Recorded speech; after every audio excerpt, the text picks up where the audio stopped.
بسم اللہ الرحمن الرحیم۔ صرف 5 منٹ کا مدرسہ قرآن و حدیث کی روشنی میں 14 صفر المظفر۔ نمبر 1، اسلامی تاریخ۔ حضرت ہارون علیہ السلام حضرت ہارون علیہ السلام حضرت موسیٰ علیہ السلام کے حقیقی بھائی تھے اور ان سے 3 سال بڑے تھے۔ جس وقت اللہ تعالی نے حضرت موسیٰ علیہ السلام کو نبوت عطا کی اور حکم دیا کہ فرعون کے پاس جاؤ اور اسے دین حق کی دعوت دو، اس نے بڑا ظلم کر رکھا ہے، تو اسی وقت حضرت موسیٰ علیہ السلام نے حضرت ہارون علیہ السلام کی فصاحت و بلاغت اور قوت بیانی کو دیکھ کر ان کی نبوت کے لیے اللہ تعالی سے دعا فرمائی۔ اللہ تعالی نے حضرت موسیٰ علیہ السلام کی دعا قبول فرمائی اور ہارون علیہ السلام کو بھی نبوت عطا فرمائی۔ دونوں نے فرعون کو دین کی دعوت دی اور بنی اسرائیل کو فرعون کے ظلم و ستم سے نجات دلائی۔ جب حضرت موسیٰ علیہ السلام اپنے بھائی حضرت ہارون علیہ السلام کو اپنا خلیفہ بنا کر کوہ طور پر اللہ تعالی سے بات چیت کے لیے تشریف لے گئے تھے، تو بنی اسرائیل نے سامری جادوگر کے بہکاوے میں آ کر بچھڑے کی پوجا پاٹ شروع کر دی۔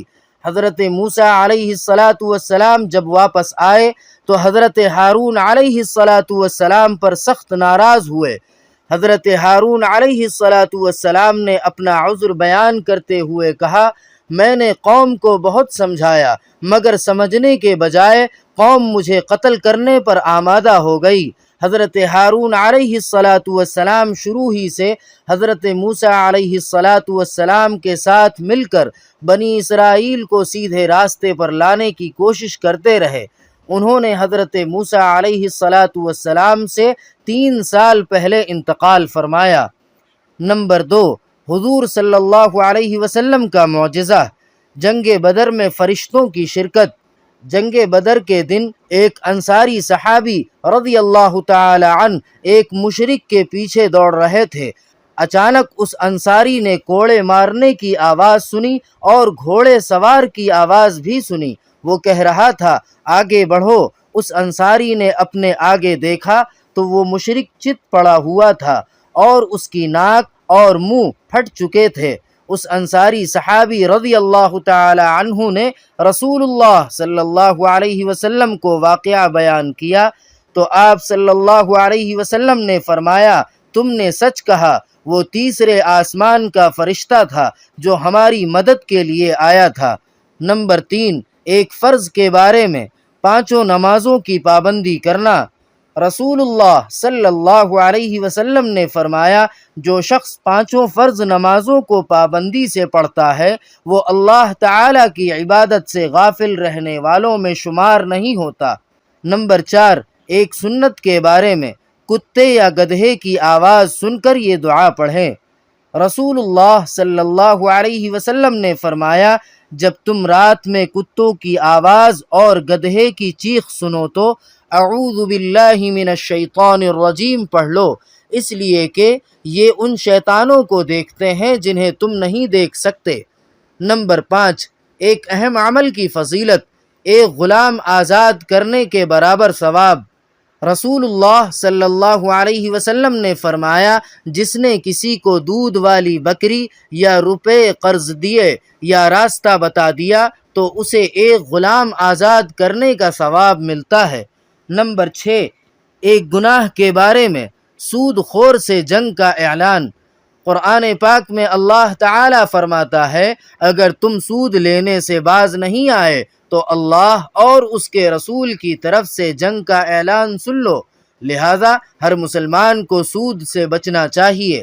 نمبر 7، دنیا کے بارے میں نیک اعمال کے بدلے دنیا کی رونق چاہنا۔ قرآن پاک میں اللہ تعالی فرماتا ہے، جو شخص اپنے نیک اعمال کے بدلے دنیاوی زندگی اور اس کی رونق چاہے گا تو ہم ان لوگوں کو ان کے اعمال کا بدلہ دنیا ہی میں دے دیں گے اور ان کے لیے دنیا میں کوئی کمی نہیں ہوگی۔ یہی لوگ ہیں جن کے لیے آخرت میں صرف اور صرف جہنم ہے، اور انہوں نے جو کچھ دنیا میں کیا تھا وہ سب آخرت میں بیکار ثابت ہوگا۔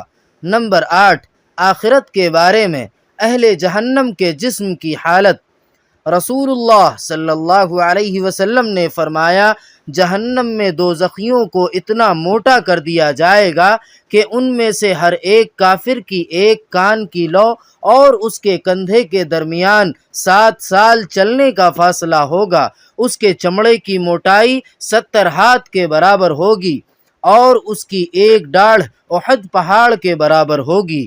نمبر 9، طب نبوی سے علاج، سر اور پیر کے درد کا علاج۔ رسول اللہ صلی اللہ علیہ وسلم سے جب کوئی سر میں درد کی شکایت کرتا تو آپ صلی اللہ علیہ وسلم فرماتے کہ تم پچھنے لگاؤ، اور جب کوئی پاؤں کے درد کی شکایت کرتا تو فرماتے کہ تم مہندی لگاؤ۔ نمبر 10، نبی صلی اللہ علیہ وسلم کی نصیحت۔ رسول اللہ صلی اللہ علیہ وسلم نے فرمایا، تم قیامت کے دن اپنے اور اپنے باپ دادا کے نام سے پکارے جاؤ گے، اس لیے نام اچھے رکھا کرو۔ سبحان ربک رب العزت عما یصفون وسلام علی المرسلین والحمد للہ رب العالمین۔